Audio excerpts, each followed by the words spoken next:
статьи 6 «Гарантия обеспечения прав». Часть 2. Специальный счет предназначен для учета и блокирования денежных средств до поступления определенных обстоятельств и так далее. Вопрос блокирования денежных счетов, вообще счетов, да, из денежных средств. Кто будет блокировать? На кого мы возлагаем такую услугу, да, блокировать? Это что такое? Это, вот, мне кажется, мы все-таки нарушаем права наших граждан. 6 статья, часть 2.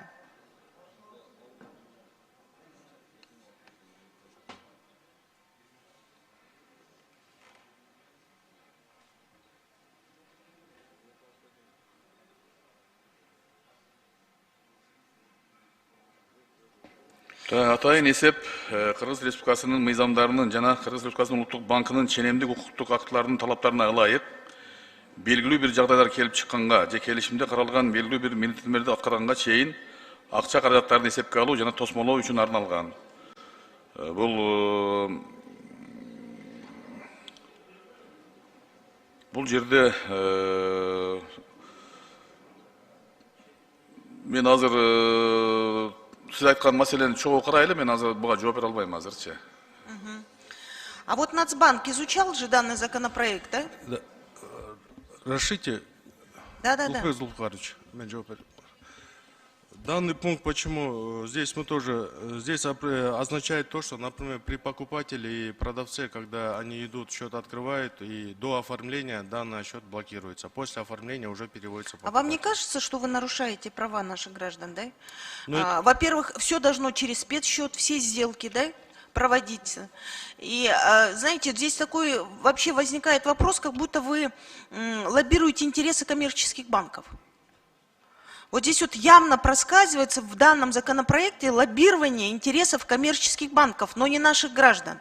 Что все сделки должны, купля-продажа автомашины, купля-продажа квартиры и так далее, все должно пройти через спецсчет. Все это вот здесь вот завуалировано. Мы в прошлый раз из-за этой нормы, только она сейчас немножко в другой, как говорится, редакции изложена.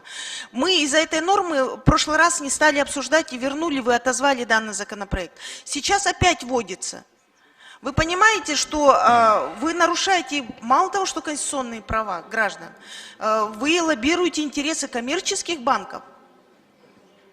Вот сейчас вот, как вот мой коллега сейчас до этого выступал по поводу того, что на авторынке покупает автомашину, да, на самом деле должны быть все сделки быть совершены в национальной валюте. Но дело в том, что большая часть нашего населения, не большая часть, а я имею в виду, ну, более миллиона уже находится у нас в миграции.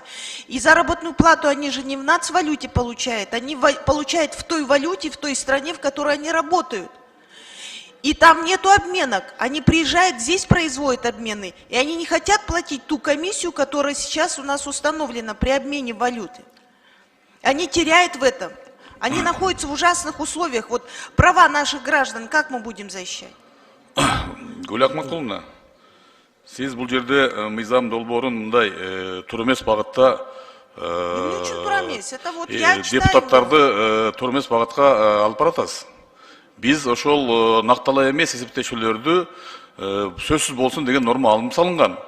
Бул жерде эки тараптын макулдашуусу менен же болсо мүмкүн деген сөздөр турат. Сиз аларга көңүл бурсаңыз. Да. Вот в первой части эгер кечирип коесуз, эгерде эки тарап, соодаган тарап экөө макул болсо гана ошол иштер болот. Мындай милдеттүү түрдө ошол эсепке которосун, андай болосун деген эч кандай норма жазылган эмес. Да, но вторая часть, о которой я начала в самом начале вопрос, там стоит вопрос вот экинчи часть боюнча өзүңүз сунушуңузду бериңиз, карайлы. Макул.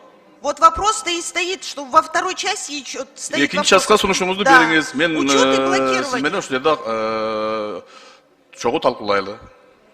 И в 7 части вы говорите об ответственности. Какую ответственность будет нести?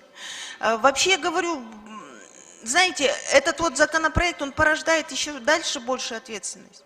Бул мына азыр эле мен коллегам Марлен Абдрахманович айткандай, он соавтор данного законопроекта. Бул чет элдик валюта реклама кылганга, башкага жазалар бар, булар ужечи. Ошол мыйзам түрүндө Биз аны ашыкча дагы көбөйтүп, жамынча болсун деген жокпуз. Ошол мыйзамда көрсөтүлгөн чаралар колдонулат.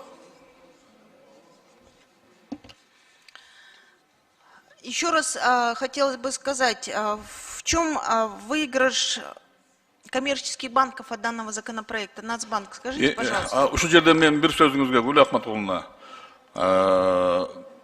кандайдыр бир коммерциялык банктын кызыкчылыгын колдоп жазыпсыңар мыйзам деген сөздү этият кылсак биз. Сиз кечирип коесуз, бул атайын күнөөлөө болуп жатат. Эч кандай коммерциялык банк менен байланышыбыз жок. Бул жерде мыйзамдын демилгичилеринин тизмесин көрүп турасыз. Бир да коммерциялык банк менен байланышып, эмне кылайлы деп алар менен акылдашканда эмеспиз. Бул жерде улуттук валютанын гана, кыргыздын сомунун күчөтүү боюнча гана сөз турат. Эгемендүү мамлекет катары, өзүбүз мамлекетте өзүбүздүн валюта менен, өзүбүздүн сом менен эсептешели деген гана сунуштар турат бул жерде. Анан кийин айтканда ушул коммерциялык банктардын кызыкчылыгы лоббирование деген сөздөрдү этият кылсак биз. Рахмат. Но дело в том, что мы опять же забыли о том, что в Конституции, статье 14, четко определено, да, национальная денежная единица Кыргызской Республики является сом.